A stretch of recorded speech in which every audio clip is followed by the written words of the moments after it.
గతంలో ఇంటర్వ్యూ చేసినప్పుడు అప్పుడు బీఆర్ఎస్ అధికారంలో ఉంది, అప్పుడున్న టీఆర్ఎస్, అప్పుడు కూడా ఈ తెలంగాణ కాదు అని అన్నారు మీరు. అవును, అప్పుడు కాదన్నారు, ఇప్పుడు కాదంటారు.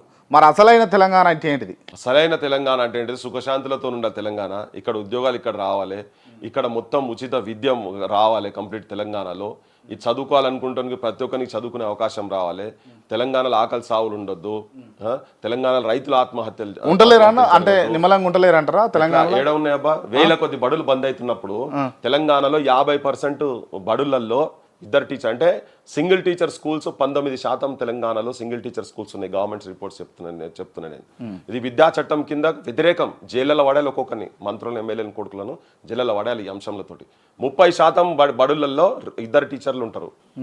ఇదా తెలంగాణ? 50% తెలంగాణ బడులలో ఇద్దరు కన్నా తక్కువ టీచర్లు ఉన్నటువంటి బడులు ఎడ్యుకేషన్ సిస్టమ్ ఉన్న తర్వాత నా తెలంగాణ ప్రజలు ఎందుకు సంతోషంగా ఉంటారు? వీటి గురించే కదా. బోర్డులు లేవు, నీకు క్లాస్ రూమ్స్ లేవు తెలంగాణ బడులలో, బాత్రూమ్స్ లేవు, కాంపౌండ్ వాళ్ళు లేవు, పందులు కుక్కలు